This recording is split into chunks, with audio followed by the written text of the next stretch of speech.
13 जानेवारी ते 26 फेब्रुवारी म्हणजेच पौष पौर्णिमा ते महाशिवरात्री अशा 45 दिवसांचा महाकुंभ उत्तर प्रदेशातील प्रयागराजमध्ये भरतोय. खरं पाहिलं तर आजपर्यंत आपण कुंभमेळा खूपदा आपल्या कानी पडलं, आपण ते ऐकलं, पण प्रत्यक्षात भारतामध्ये उज्जैन, हरिद्वार, नाशिक आणि प्रयागराज अशा 4 ठिकाणी पवित्र नद्यांच्या तीरावर हा मेळा भरतो. आता हा मेळा, कुंभमेळा नक्की काय आहे? 144 वर्षांनंतर म्हणजे 144 वर्षांनंतर हा पवित्र महाकुंभ आपण मोठ्या उत्साहात भारतात साजरा होतोय. काय आहे ही संकल्पना किंवा काय आहे हा मेळा, कोणते साधू, काय आहे ती संकल्पना, ही सगळी माहिती आपण जाणून घेणार आहोत. आपल्या सोबत आहेत पंडित अवधूत प्रसादे गुरुजी. नमस्कार, खेड टाइम्स मध्ये तुमचं स्वागत. खरं तर आपण कुंभमेळा हे खूपदा कानी पडतो किंवा समाज माध्यमांवर असेल, प्रसार माध्यमांमध्ये महाकुंभ हे आपण वाचनात पडतो. नक्की आपल्या दर्शकांना तुम्ही सांगा की कुंभमेळा आणि महाकुंभ यामध्ये काय फरक आहे किंवा हे कसे मेळे साजरे होतात? नक्कीच. नमस्कार, मी अवधूत प्रसादे. तर कुंभमेळ्याच्या बद्दलची जी माहिती द्यायची आहे मला ती अशी आहे की कुंभमेळा हा दर 12 वर्षांनी प्रत्येक नदीवरती होतो, म्हणून 12 वर्षांनी म्हटलं जातं. तसं पाहायला गेलं तर दर 3 वर्षांनी प्रत्येक ठिकाणी कुंभमेळा हा होत असतो. त्यामध्ये 6 वर्षांनी जो येतो त्याला अर्ध कुंभमेळा म्हणतात. ज्या वेळेला 12 वर्षांनी येतो त्यालाही महाकुंभ म्हणतात. पण यावेळेसचा महाकुंभ जो आहे तो अतिशय विशेष असा आहे, कारण 12 वेळेस त्या ठिकाणी ज्यावेळेस महाकुंभ मेळा भरतो त्यावेळेला 12 गुणिले 144 असं आहे. म्हणजे 144 वर्ष पूर्ण झाल्यानंतर पुन्हा 12 ही जी आहे तपश्चर्याची मालिका असते. सर्व साधू संत किंवा तपस्वी जे आहेत ते 12 वर्षाची साधारणतः तपस्या करतात आणि त्यामुळे 12 वर्षाला फार महत्व आहे. म्हणजे हा 12वा महाकुंभ आहे. हा 12वा महाकुंभ आहे. याच्यानंतर पुन्हा 12 झाल्यानंतर पुन्हा 144 वर्षानंतर ती मालिका पूर्ण होणार. असं तुम्ही म्हणालात की 144 खरं तर हा महाकुंभ भरणार आहे प्रयागराजमध्ये. तिथं धार्मिक विधी कुठले कुठले होतील, साधू कुठले येणार आहेत, हे काय माहिती तुम्हाला? अनेक प्रकारचे 5 ते 6 प्रकारचे संन्यासी असतात, नागा साधू असतात.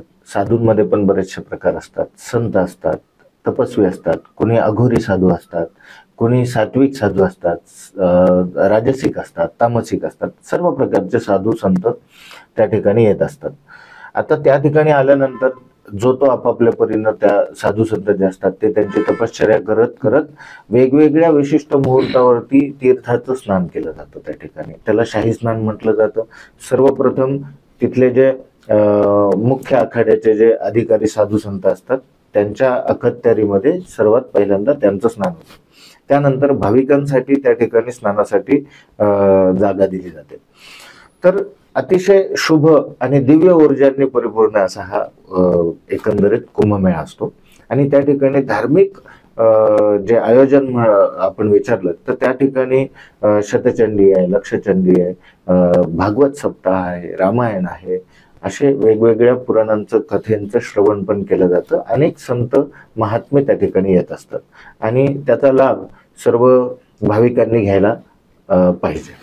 असं तुम्ही आता म्हटलं की तिथे यज्ञ केले जातात. खरं तर खेड तालुक्यातून तुम्ही राजमुर शहरातून महाकुंभला जाणारे तुम्ही आहात. तर तुम्ही काय धार्मिक विधी करणार आहात? तुम्ही काय उद्देशाने जाणार आहात तिथे? मी त्या ठिकाणी जे जाणार आहे ते लक्षचंडी यज्ञ करता मला आमंत्रण दिलेलं आहे. तिथं लक्षचंडी यज्ञ जे आहे तर सर्वेश्वर स्वरूप महाराज भालचंद्र शौचे गुरुजी म्हणून जे आहेत अतिशय विद्वान व्यक्ती आहेत नाशिकचे, त्यांच्या अखत्यारीत आम्ही 1100 ब्राह्मण त्या ठिकाणी 1100 ब्राह्मण तो संपूर्ण भारतामधनं आम्ही त्या ठिकाणी यज्ञ आयोजन करता जाणार आहोत. भारतभरातून 1100 ब्राह्मण विशिष्ट ह्या एका यज्ञ करता. इतरही साधू संत किंवा इतर जे काही आहेत त्या ठिकाणी वेगवेगळे अजून आयोजन असतीलच तिथं, पण हा यज्ञ त्यातल्या त्यात खूप मोठा यज्ञ आहे. आणि त्यांनी गायत्री पुरस्चरण केलेले एक संत आहेत स्वामी सर्वेश्वरजी महाराज. त्यांच्या यजमान पदामध्ये म्हणजे ते स्वतः यज्ञ आयोजन केलेलं आहे त्यांनी आणि त्याचं जे आचार्यत्व आहे ते भालचंद्र शौची गुरुजींकडे आहे. आणि त्यांच्या समवेत आम्ही सगळेजण 1100 पुरोहित पंडित जे आहेत ते त्या ठिकाणी यज्ञकार्याकरता जाणार आहोत. सकाळी 6 वाजल्यापासून ते संध्याकाळी सूर्यास्तापर्यंत यज्ञाचं आयोजन असणार आहे. देवीचे पाठ होणार आहेत त्या ठिकाणी आणि त्याचं हवन होणार आहे. दररोज ग्रहयज्ञ होणार आहे. आणि हे सर्व समाजाकरिता, लोकांकरिता सुजलाम सुफलाम व्हावं, लोकांचं आयुष्य अधिकाधिक समृद्ध व्हावं यासाठी साधू संत, आपण म्हणतो ना की साधू संतांच्या आशीर्वादाशिवाय काही नसतं, तर त्याचप्रमाणे सर्व नागरिकांसाठी त्या ठिकाणी अनेक महाराज आहेत, अनेक सात्विक प्रवृत्तीचे लोक आहेत की जे या आयोजनामध्ये भरपूर दान करतात, भरपूर पुण्य कमवतात आणि शुभ अशा दिव्य ऊर्जेमध्ये लोकांसाठी प्रार्थना पण करतात. ह्या महाकुंभला तुम्ही आध्यात्मिक महत्व सांगितलं, पण वैज्ञानिक काही महत्व आहे का? आणि त्या वैज्ञानिक महत्वाच्या दृष्टीनं सर्वसामान्य माणसावर म्हणजे त्या यज्ञाचा किंवा त्या ग्रहस्थितीचा काय परिणाम होतो? निश्चितच यज्ञाचा परिणाम, महाकुंभाचा परिणाम, तिथल्या वातावरणाचा परिणाम वैज्ञानिक दृष्ट्या सुद्धा शरीरावरती, मनावरती माणसाचे होत असतो. ज्यावेळेस आपण ज्या पद्धतीच्या वातावरणात राहतो त्या वातावरणामध्ये राहिल्यानंतर आपल्याला त्या वातावरणाचा सहजच परिणाम होतो. आपण उष्ण वातावरणात राहिलो तर उष्ण, आणि थंड प्रदेशात राहिलो तर थंड वातावरणाचा परिणाम होतो. साहजिकच आता सध्या थंडी चालू आहे. वात, पित्त, कफ यापैकी कफाचा खूप जास्त आपल्या शरीरावरती परिणाम आहे. पण जर त्या ठिकाणी गंगा स्नान केल्यानंतर पाण्यानेच पाण्याचं म्हणजे नाही का शमन होतं म्हणतो आपण, त्या पद्धतीने त्या ठिकाणी त्याचा परिणाम होतो. पाण्याला एक एनर्जी आहे असं विज्ञानाने पण सिद्ध झालंय. चंद्राचा प्रकाश ज्या समुद्रावरती पडतो, भरती ओहोटी येते, हे सर्वांना माहीतच आहे. तर त्याचप्रमाणे या विशिष्ट काळामध्ये सूर्याचं भ्रमण, चंद्राचं भ्रमण मकर राशीमधनं होत असतं. त्याचा सरळ संबंध आपल्या कर्क राशीवरती होतो. गुरुचा संबंध जो आहे तो वृषभ राशीमधनं भ्रमण होत असतो. तर त्यावेळेला त्या ठिकाणी आयोजन केलं जातं. पूर्वी काही जानेवारी, फेब्रुवारी असे महिने नव्हते. पूर्वीपासून, प्राचीन काळापासून सूर्य, चंद्र, तारे यांच्यावरतीच ह्या सगळ्या विशिष्ट मुहूर्त जे आहेत आपल्या ऋषीमुनींनी तयार केलेले आहेत आणि त्याप्रमाणे त्या ठिकाणी ते आयोजन केलं जातं. आणि त्याचा निश्चितपणे फायदा हा आपल्याला तिथल्या पवित्र स्नानांनी. आपण विचारलं की वैज्ञानिक महत्व काय आहे, तर वैज्ञानिक महत्व असं आहे की हिमालयाच्या कुशीतून जे पाणी येणार आहे, झाडांच्या मुळांपासून ते पाणी येतं, बरोबर. तर त्या पाण्याचा शरीरावरती ज्यावेळेस परिणाम होतो आपल्या, तर निश्चितपणे खूप चांगला परिणाम होतो. कारण त्याच्यामध्ये रस आलेला असतो त्या मुळांपासून आलेला, तर तो आपल्या जीवनासाठी, आपल्या आरोग्यासाठी अतिशय हितकारक असतो. म्हणून गंगेच्या ठिकाणी किंवा प्रयागराज ह्या 3 नद्या, विचार करा, 3 नद्यांचा संगम होतोय. मग त्या 3 नद्या कुठून कुठून आलेल्या आहेत, किती मुळापासून. आणि नुकतंच पाऊस थांबलेला आहे. पाऊस थांबल्यानंतर तिकडनं पाणी येत आहे आणि डिसेंबर नंतर, साधारणतः मार्गशीर्षानंतर पाणी शुद्ध होतं.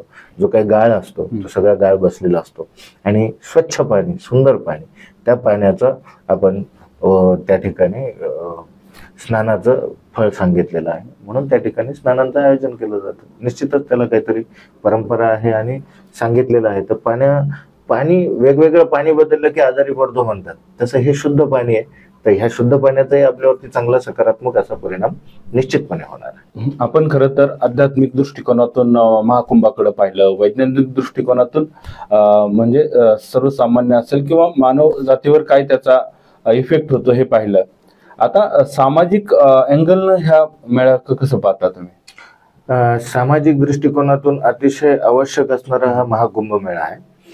आणि प्रत्येक हिंदू धर्मियांनी या गोष्टीसाठी सपोर्ट करावा, या गोष्टीला अधिक महत्व द्यावं. आत्ताच जी जीवनशैली आहे, पाश्चिमात्य जीवनशैली आपण सर्वांनी धारण केलेली आहे.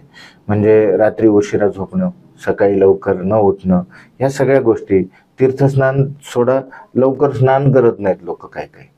तर ह्याची गरज आहे. गंगा स्नान, वाहत्या पाण्यामध्ये, शुद्ध पाण्यामध्ये स्नान करणं, ह्या सगळ्या गोष्टींची फार गरज आहे. सामाजिक एकोपा ह्याच्यातनं नक्कीच निश्चितच होणार आहेत. हिंदू बांधव एकत्र येणार आहेत. जवळजवळ 40 ते 45 कोटी लोक असं सांगितलं जातं की या वेळेसच्या महाकुंभ मेळ्यासाठी निश्चितपणे प्रयागराजमध्ये येणार आहेत.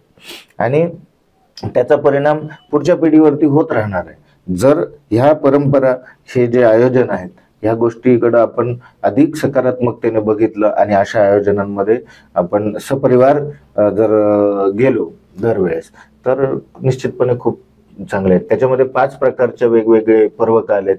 तर 26 फेब्रुवारी आहे, त्याच्यामध्ये आहे असे 14 तारखेला संक्रांतीला आहे, त्याच्यानंतर मौनी अमावस्या आहे.